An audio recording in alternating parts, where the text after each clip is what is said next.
Et alors, il paraît que l'impression 3D t'intéresse, mais tu sais pas par quel modèle commencer? Pas de problème, c'est ce qu'on va voir dans cette vidéo. Allez, générique.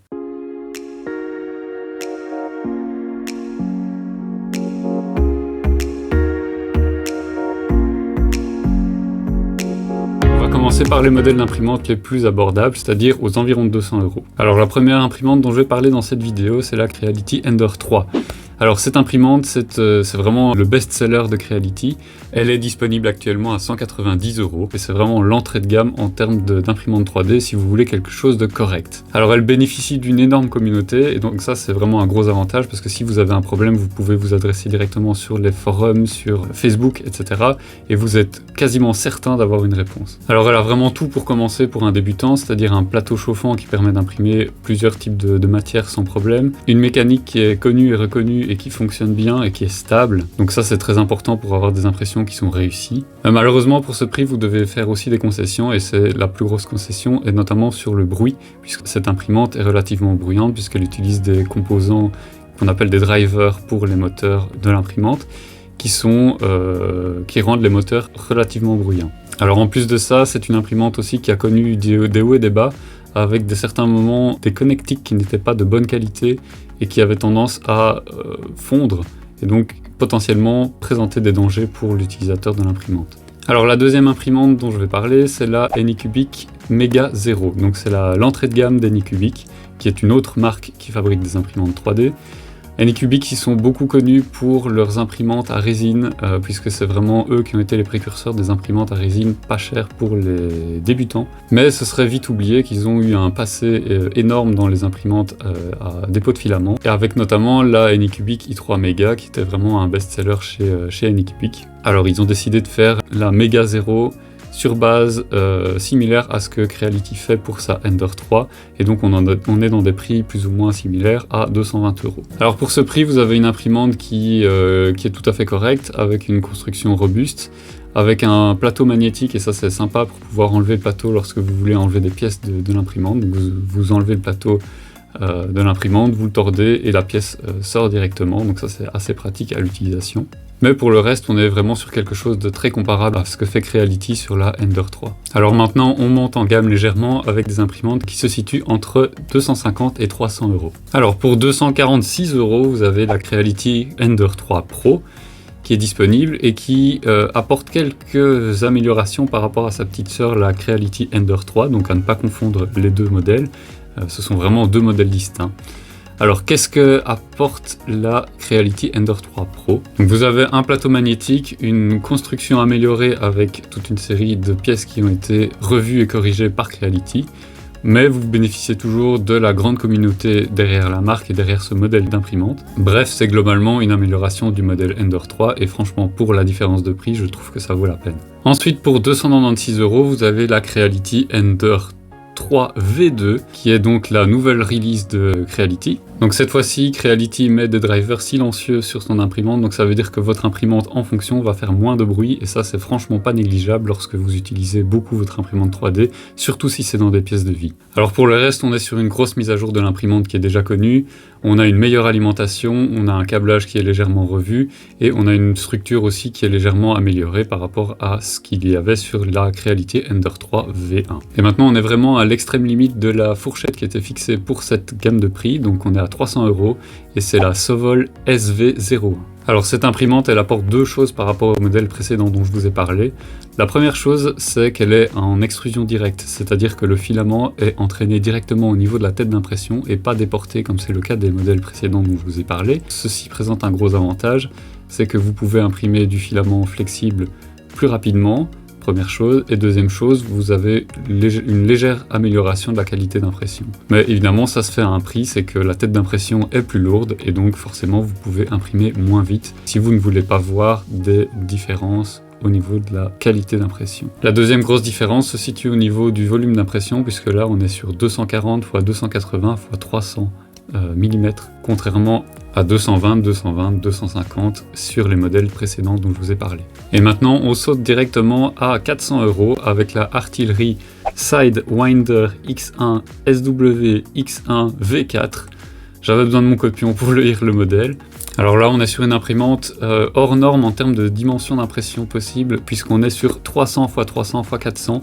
Donc c'est vraiment énorme par rapport à ce que les autres imprimantes proposaient, c'est quasiment une fois et demie en plus. Alors on est aussi sur une structure qui est rigide et donc qui est moins prône à avoir des problèmes de qualité d'impression. Et encore une fois, on est sur une impression à extrusion directe, donc avec les avantages et les inconvénients dont je vous ai parlé précédemment. Alors toujours à 400 €, on retrouve encore une Creality, la CR6 SE. Donc là on est clairement sur le haut de gamme de la marque, on a affaire à un écran couleur, à une structure plus grande, un volume d'impression plus grand, puisqu'on est sur 235, 235, 250, donc c'est pas énorme par rapport à ce qu'on avait précédemment. Par contre, avec un gros changement de taille, c'est que cette fois-ci, on a un système de nivellement automatique. Donc, c'est-à-dire que vous n'avez pas à niveler votre plateau vous-même, c'est l'imprimante qui s'en charge. En tout cas, ça c'est dans la théorie. Dans la pratique, vous avez toujours un peu de réglage à faire de votre côté. Autre ajout supplémentaire qui est sympa aussi, c'est la détection de fin de filament. Donc vous avez un détecteur qui permet de capter quand est-ce que le filament arrive en bout de bobine et de stopper l'imprimante quand c'est le cas, afin de pouvoir remettre du filament et reprendre l'impression là où elle s'était arrêtée. Alors il y a d'autres modèles qui proposent ça aussi, et j'ai pas franchement été toujours voir dans les détails lesquels le proposaient, et c'est possible aussi que certains modèles précédents proposaient cette fonctionnalité-là. Maintenant, les systèmes sont toujours différents, et parfois ça fonctionne, parfois c'est pas toujours fiable. Donc c'est, voilà, je vous laisse un peu faire les recherches à ce niveau-là. Moi personnellement, j'utilise un détecteur de fin de filament, mais je ne m'y fie pas à 100%. Alors maintenant, en termes de prix, on n'a plus de limite, donc on part vraiment dans ce qu'il y a de meilleur par rapport au prix que je vais indiquer. Donc l'imprimante suivante est à 800 €, et c'est la Prusa i3 MK3S+. Donc le modèle bien connu de Prusa, c'est une imprimante grand public qui est vendue par un fabricant qui s'appelle Prusa. Alors pour ce prix, vous avez vraiment un suivi service après-vente qui est au top, vous avez un logiciel qui est dédié à l'imprimante, vous avez un suivi des mises à jour aussi de l'imprimante qui est vraiment au top par rapport à ce que vous avez dans les imprimantes chinoises. Maintenant, il faut reconnaître que aussi à ce prix-là, vous trouverez des alternatives, et notamment une alternative possible, c'est d'acheter plusieurs imprimantes à plus bas prix.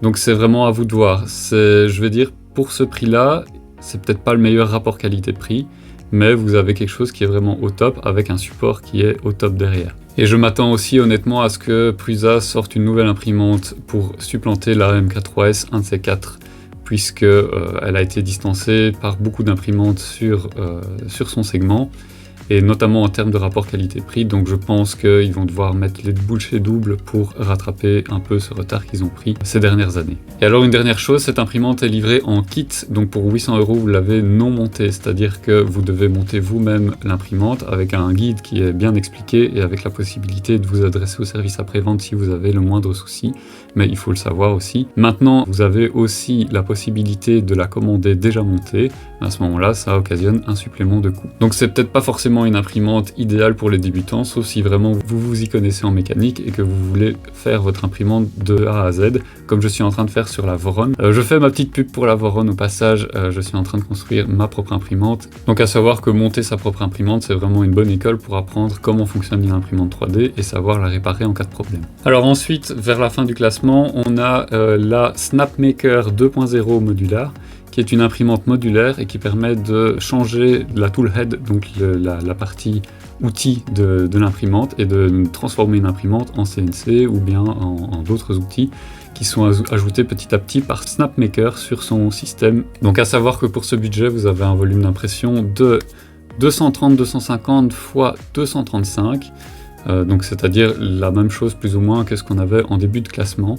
Alors, vous avez la possibilité de prendre la Snapmaker F350 qui est là à 1200 € et qui fait 320 x 350 x 330 de volume d'impression. Alors il faut savoir que là on est vraiment sur du haut de gamme, on est sur une imprimante qui a plusieurs possibilités, on est sur un écran tactile couleur similaire à un téléphone. Donc voilà, c'est vraiment réservé à un usage particulier pour moi, c'est vraiment si vous avez besoin d'une CNC, d'un graveur laser, etc., etc. Si c'est le cas, en effet, ça peut être intéressant de partir sur quelque chose de tout en un.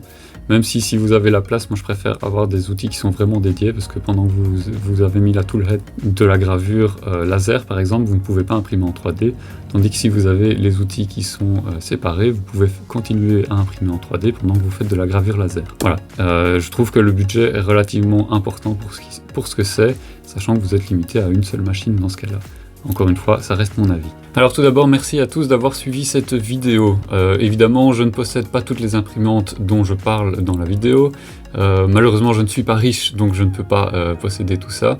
Donc si vous avez des avis complémentaires, n'hésitez pas à utiliser les commentaires pour me les faire parvenir. Alors autre chose aussi, les prix mentionnés dans la vidéo sont les prix à l'heure actuelle. Donc lors d'une promo, par exemple Black Friday, les Prime Days, etc., c'est pas rare que les prix descendent. Donc n'hésitez pas à utiliser les prix que je mentionne à l'heure actuelle, qui sont les prix pleins, pour comparer avec les prix en promo, pour voir si les promos sont réelles et intéressantes ou non. Alors toutes les imprimantes dont je parle dans cette vidéo sont disponibles en lien dans la description de la vidéo. Ce sont des liens sponsorisés, je le mentionne, ça permet de simplement soutenir la chaîne quand vous passez par ces liens-là, puisque ça ne vous coûte rien et moi je touche une petite commission sur votre achat. Alors comme d'habitude, si vous avez apprécié cette vidéo, n'hésitez pas à mettre un pouce bleu, à mettre des commentaires, à la partager et à vous abonner à ma chaîne. Allez, à très bientôt pour une prochaine vidéo. Ciao!